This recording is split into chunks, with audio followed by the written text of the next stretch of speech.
मैं प्रेमचंद सर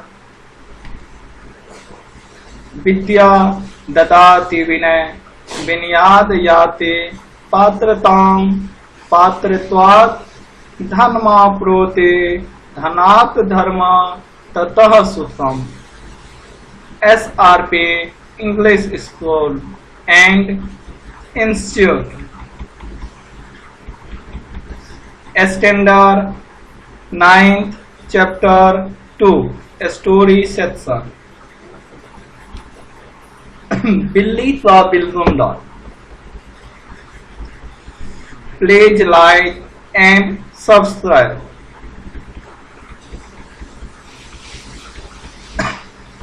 आज हम लोग राजेंद्र लाल हंडा द्वारा लिखित बिल्ली का बिल्कुंडा जो एक हास्य कहानी है उसके बारे में हम पढ़ेंगे। सबसे पहले राजेंद्र लाल हंडा जी के बारे में कुछ जानते हैं। राजेंद्र लाल हंडा जी एक जाने माने कथाकार है। राजेंद्र लाल हंडा जी जो है ये एक जाने माने कथाकार है। आपकी रचनाएं पत्र पत्रिकाओं में सतत प्रकाशित होती रहती है। इनकी रचना जो है हंडा जी से ये समय समय पे पत्र पत्रिकाओं में प्रकाशित होती रहती है। इससे रचना का मुख्य उद्देश्य होता है जो सामाजिक समय समय में प्रॉब्लम आते हैं उस सामाजिक समस्या को पूरी तरह से उद्घाटित करना। समसामयिक विषयों पर आपकी रचनाएं सामाजिक समस्याओं को उद्घाटित करती है। गद्य संबंधी हास्य कहानी जीवन की किसी घटना का रोचक प्रवाही वर्णन कहानी होती है।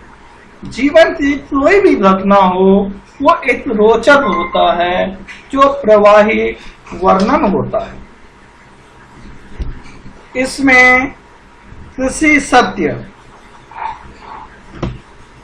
का उद्घाटन होता है और कोई भी घटना हो उसमें मेन रूप से सत्य का ही उद्घाटन होता है। हास्य कहानी में इसे हल्के फुल्के हंसी के अंदाज में प्रस्तुत किया जाता है। अभी कोई भी कहानी होता है जो कहानी हम लोग सत्य घटना को जब प्रस्तुत करते हैं तो उसमें थोड़ा बहुत हंसी मजाक की बातें देनी होती है ताकि लोग ध्यान से पढ़े और फिर एंजॉय करते हुए उससे आनंद ले। प्रस्तुत पाठ में लेखक हंडा जी ने हास्य के माध्यम से गलतफहमी के कारण उत्पन्न विशेष स्थितियों का वर्णन। इस गद्य में हंडा जी ने हास्य के माध्यम से जो गलतफहमी होता है उसके कारण जो विशेष स्थितियां पैदा हो जाती है उस स्थिति के बारे में हंडा जी ने अपने इस हास्य कहानी में प्रस्तुत किया है। शब्द संसार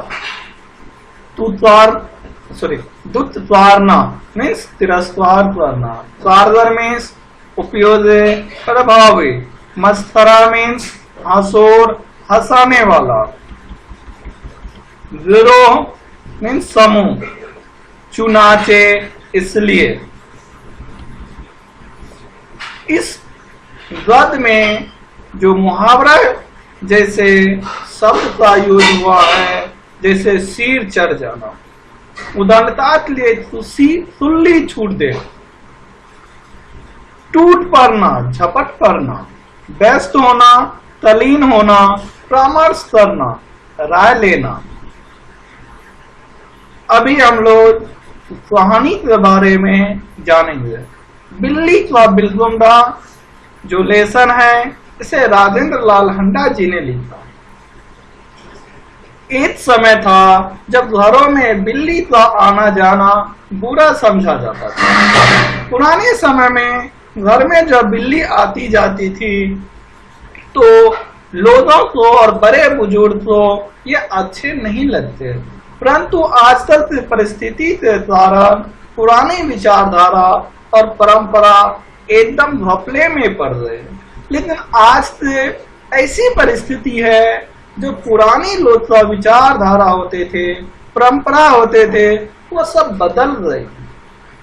आज वही विचार ठीक समझा जाता है जिसे काम चले, मीन्स वो बात बोलते हैं, वो विचार अपनाते हैं जिससे इंसान को फायदा होते, चाहे वो गलत क्यों न हो। पिछले दिनों हमारे घर में बहुत चूहे हो गए थे। हंडा जी बता रहे हैं कहानी के माध्यम से, पिछले दिनों हमारे घर में बहुत चूहे हो गए थे। उन्हें घर से निकालने के बहुत तेरे प्रयत्न किए, हमारी एक न चली। जब घर में चूहे हो जाते थे, बहुत सारे चूहे थे, उसे घर से निकालने थे तो बहुत प्रयत्न किया, लेकिन कोई प्रयत्न नहीं चले। आटे और अनाज के लिए लोहे के ढोल बनवाए गए, और पुराने समय में जो आटे और अनाज होते थे ये ओपन रहते थे और बोरी सब में रहते थे, तो चूहा आसानी से उसे काट देते, खा जाते।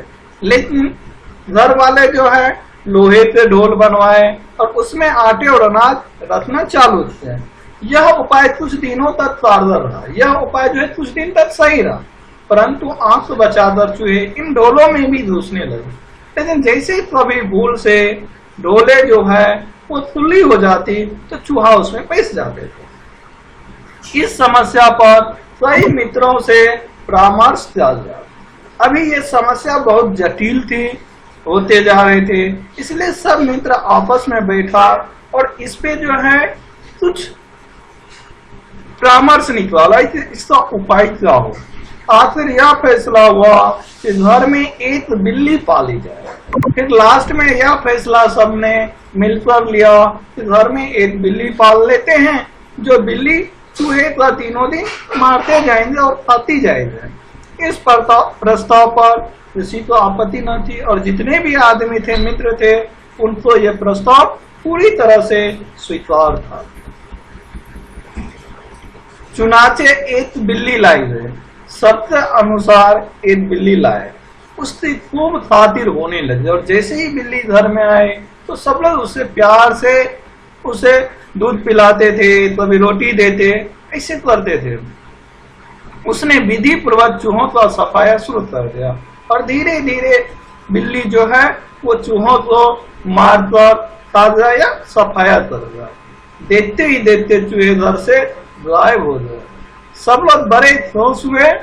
बिल्ली प्रायः सब लोगों की थाली से जूठन ही था, और बिल्ली में कुछ ऐसा खर्च भी नहीं था, क्योंकि वो जो है सब लोग के थाली से जो जूठन बच जाती थी उसे खा लेते, इसलिए हमें इसका कोई खर्च भी नहीं पड़ा। 2 महीने बाद वह समय आ गया जब हम चूहों को तो भूल गए और बिल्ली से तंग आ गए। 2 महीने ही नहीं हुआ, हम लोग चूहे को तो भूल गए, लेकिन अब बिल्ली से तंग आ गए। हमने सोचा चूहे तो खाली अनाज ही खाते थे, फिर ऐसा सोच में चूहे जो थी वो तो सिर्फ अनाज ही खाती थी, कम से कम परेशान तो नहीं करते थे।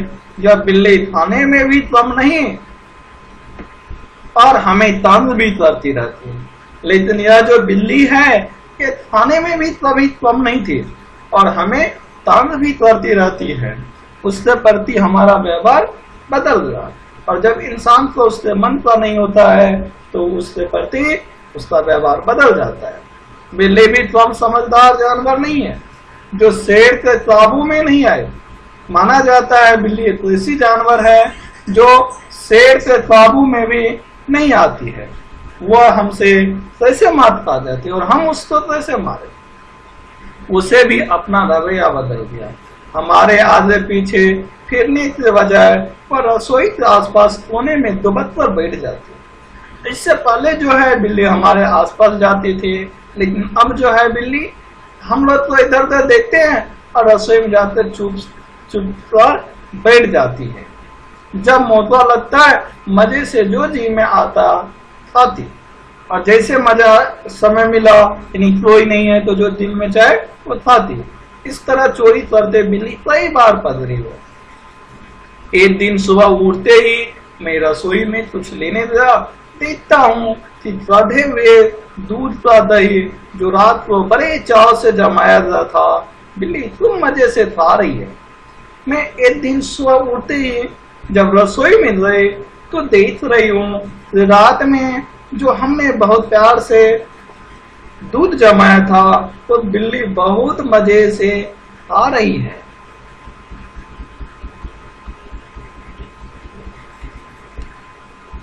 अब चिंता हुई कि बिल्ली से कैसे पीछा छुड़ाया जाए। मेरा नौकर बहुत होशियार है।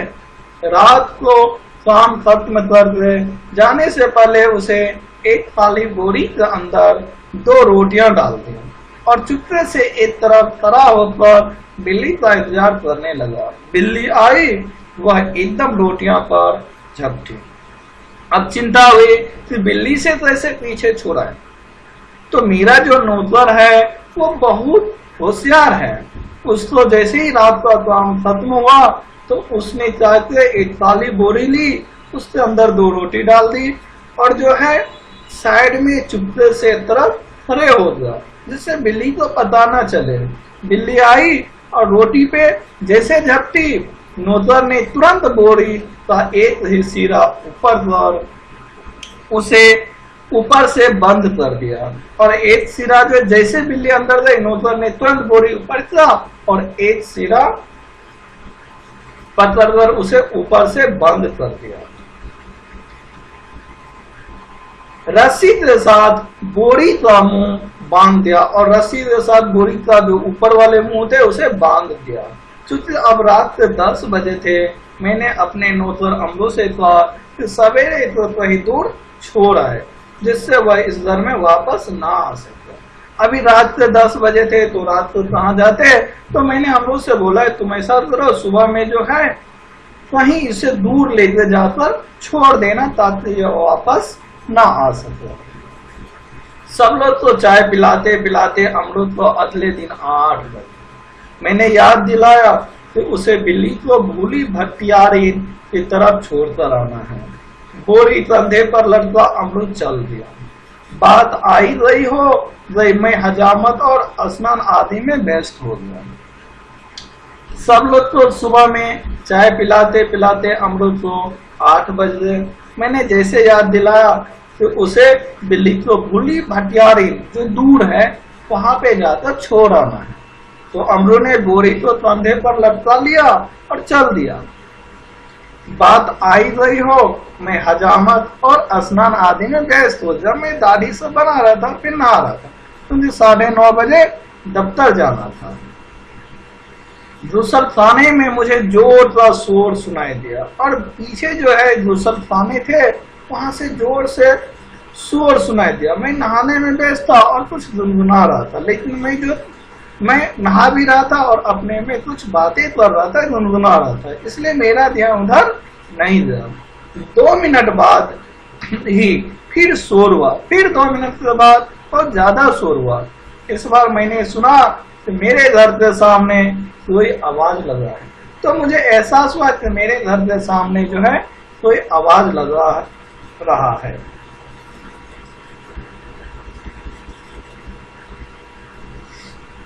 आपका नौकर पकड़ लिया हुआ है, अगर आप उसे छुड़ाना चाहते हैं तो छप्पर वाले कुएं पर पहुंचिए। मीन्स ऐसा आवाज आया है कि आपका जो नौकर अमरू है वो अभी पकड़ लिया गया है, अगर आप उसे छुड़ाना चाहते हैं तो छप्पर वाले कुएं पर पहुंचिए।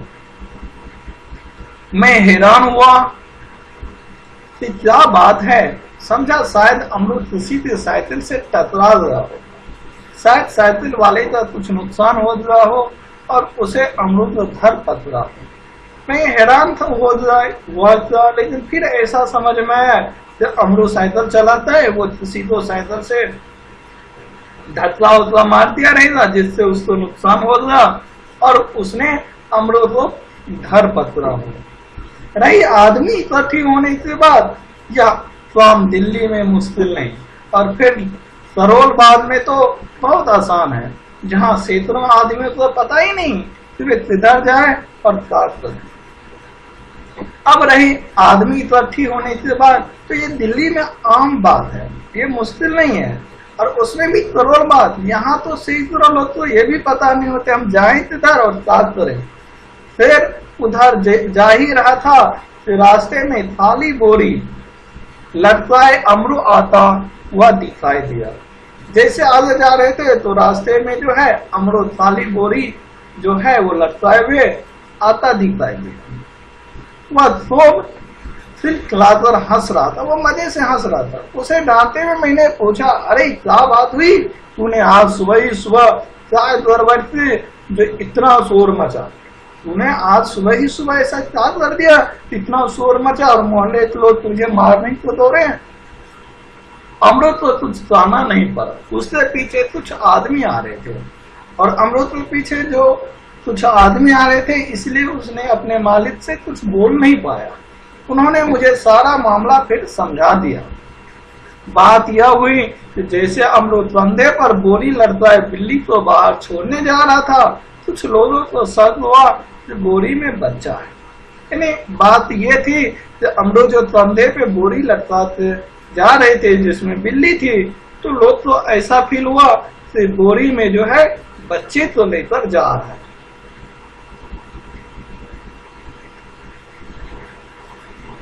दो आदमी चुपते चुपते उसके पीछे हो लिए।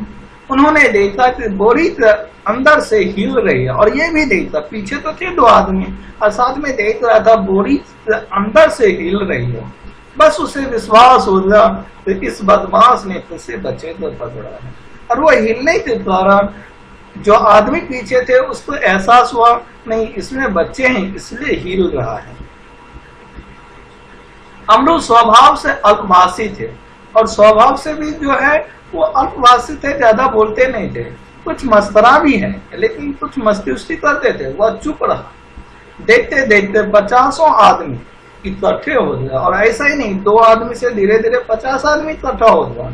उनमें से एक चिल्लाकर कहने लगा, देख लो इस आदमी को, यह बदमाश उसी गिरोह में से है जिसका काम बच्चे पकड़ना है।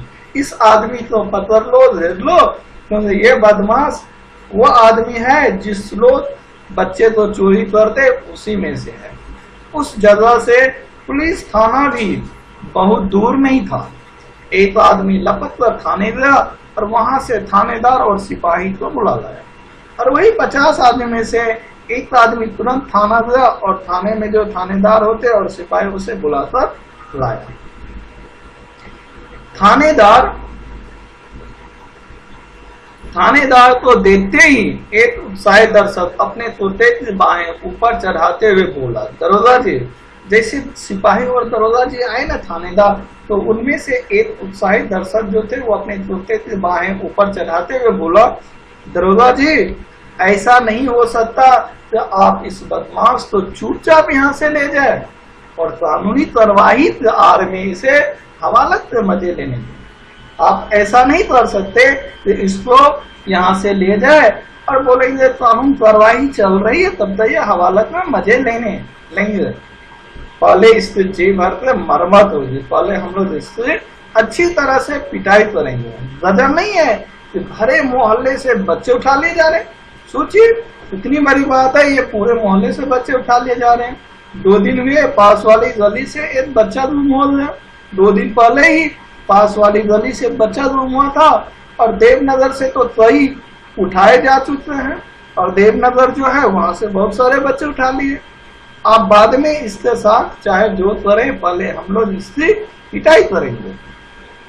भीड़ में से दसियों ने इस सुंदर प्रस्ताव का समर्थन किया और जितने भीड़ थे उनमें से 10-20 आदमी ने बोला नहीं सही है, पहले मारो इसे फिर छोड़ेंगे।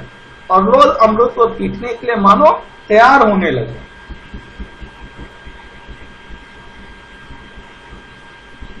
उन दिनों दिल्ली में बड़ी सनसनी फैली हुई थी। नगर के सभी भागों से बच्चे को उठाए जाने की खबरें आ रही और उस टाइम ऐसा माहौल ही था कि बहुत से बच्चे उठा रहे थे। 1-2 बार पत्रों में यह छपा कि जमुना के पुल पर कुछ आदमी पकड़े गए हैं जिन्होंने बोरियों में बच्चे बंद किए गए। यानी कुछ दिन पहले पत्र में भी आया था कि कुछ लोग बोरियों में बच्चे लिए पतरे दे थे जमुना के पुल पर। स्कूलों से बच्चे बहुत सावधानी से लाए जाते थे। पार्कों में और बाहर गलियों में बच्चों का खेलना कूदना बंद हो चुका था। दिल्ली नगर पालिका और संसद में इसी विषय पर अनेक सवाल जवाब हो चुके थे और दिल्ली का जो नगर पालिका है और संसद है उसमें भी इस बारे में बहुत सवाल जवाब हुए थे। इसलिए इस मामले में राजधानी के सभी नागरिकों की दिलचस्पी थी। आश्चर्य इस बात का नहीं कि लोगों में अमरू पर संदेह क्यों नहीं था, बल्कि इस बात का था कि उन्होंने अभी तक उसकी पिटाई शुरू क्यों नहीं कर दी। आश्चर्य तो ये बात थी कि सबने उस पर संदेह तो किया, लेकिन अभी तक किसी ने उसे मारा नहीं। वातावरण में सनसनी और तनाव की कमी न थी, जबकि वातावरण में पूरा सनसन थे, सब गुस्से में थे मारने के लिए। अगर थानेदार और पुलिस का सिपाही वहां न होते तो अब तक अमरू पर भी टूट पड़ी होती। थानेदार ने आते ही अमरू की कलाई पकड़ ली और पूछा, बोल, यह बच्चा तूने कहां से उठाया है और इसे तू कहां ले जा। थानेदार और पुलिस सिपाही वहां ना होते तो अमरू पर भीड़ टूट पड़ी होती, लेकिन थानेदार के आते ही अमरू की कलाई पकड़ी और बोला, यह बच्चा तूने कहां से उठाया और इसे तू कहां ले जा रहा है। बात कहां है, बात बता कहां है तेरे और साथी, आज सबका सुराग लगाकर ही हटूंगा। अमरू अब तक तो दिल में हंस रहा था, मगर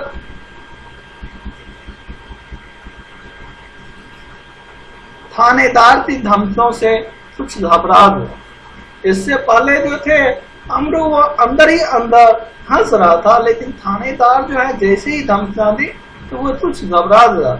दबी आवाज में वो थानेदार से बोला, सरकार, मैंने किसी का बच्चा नहीं उठाया, ना मैं बदमाश हूँ, मैं तो एक भले घर का नौकर हूँ। मैंने किसी का बच्चा नहीं उठाया और ना ही मैं बदमाश हूँ, मैं तो एक भले घर का नौकर हूँ। रोटी चोता करता हूँ और अपना पेट पालता हूँ। जो है रोटी चोता का काम करता हूँ और अपना पेट पालता हूँ। जो आदमी थानेदार को बुलाकर लाया था क्रोध में आकर बोला, क्यों बकता है वे। जो थानेदार को बुलाकर लाया था वो इस पे गुस्से और बोला, क्यों बकता है। दरोगा जी, ऐसे यह नहीं मानेगा, 2-4 बेंत रसीद दीजिए। यानी पहले 2-4 बेंत दीजिए, डंडे से मारे, फिर अपने आप उड़ेगा। दरोगा ने बगल से निकाल कर बेंत अपने हाथ में ले ही रही थी, अमरू नम्रता पूर्वक झूठा और बोला, सरकार, आप जितना चाहे मुझे पीट लें, पहले यह तो देख ले कि इस बोरी में है क्या। वो तुम हो तो चलिए थाने चले। यद्यपि थानेदार इस बात पर राजी हो गए थे। फिर बोला, मारने से पहले आप ये तो देख लीजिए बोरे में है क्या, या फिर आपके हुक्म हो, आपके आज्ञा हो तो फिर थाने चलिए। पर भीड़ सब मानने वाले थे। लोग चिल्ला उठे, हरगिज नहीं, ऐसा कभी नहीं होगा, हम सब इस आदमी के बदमाशी के गवाह है। बोलते ऐसा नहीं होगा, हम सब आदमी के बदमाशी के गवाह है, मामला कभी दबने नहीं देंगे। थानेदार कर रहे कि उनके नियत पर लोगों को शक हो रहा है। उन्होंने अमरू से कहा, अच्छा बोरी को नीचे रखो, इसका मुंह खोलो। फिर उसने बोला अमरू से, बोरी नीचे रखो और उसका मुंह खोलो। अमरू शांति पूर्वक नीचे बैठ गया और धीरे से उसे बोरी का मुंह खोल दिया। जैसे ही बोरी का मुंह खोला तो बिल्ली का बिलन गुंडा छलांग मारता हुआ एक तरफ भाग गया और मुंह खोला तो बिल्ली जो है वो बोरी से निकलकर भाग गए और लोग देखते ही रह गए। थानेदार से भी समझ में न आया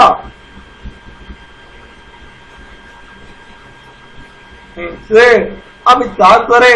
वह थाने की तरफ मुड़ा और एक तांगे वाले से पीठ पर बेंच मारते हुए बोला, जानते नहीं कि रास्ते में तांगा खड़ा नहीं करना चाहिए। मीन्स उसने जो है ना थाने की तरफ मुड़ा और एक तांगे वाले के पीठ पर बेंत मारते हुए बोला, जानते नहीं कि रास्ते में तांगा तरा नहीं करना चाहिए। इस प्रकार अपनी जेब मिटाने का यत्न करते हुए दरोगा जी चले गए और अमरू हंसता हुआ घर वापस आ गया। तो ये कहानी से ये सीख मिलती है कि हमें किसी पर संदेह करने से पहले सबसे पहले ये जानना चाहिए कि सचमुच में उसने गलती की है या नहीं, उसके बाद ही हम उस पर किसी तरह से कार्रवाई करें, अन्यथा वही हाल होगा जो इस कविता में हुआ। शब्द कोश की सहायता से रेखांकित शब्दों से विलोम खोजिए तथा उनसे नए वाक्य लिखिए। बिल्ली भी कम समझदार जानवर नहीं, यहाँ पे समझदार का अर्थ ढूंढना है। अमरू स्वभाव से अल्पवासी है, अल्पवासी था। पुरानी विचारधारा और परंपरा एकदम गफले में पड़ गए। अब हम उसे दुत्कार रहे हैं। दस्युओं ने इस सुंदर प्रस्ताव का समर्थन किया। डायनासोर प्राणी अब दुर्लभ हो गए हैं। वह तटस्थ होकर अपने विचार रखता है। इस भौतिक जीवन में मनुष्य बहुत खुश है। गर्मियों में सारी धरती सुस्त हो जाती है। पैसों का अपव्यय नहीं करना चाहिए। थैंक्स।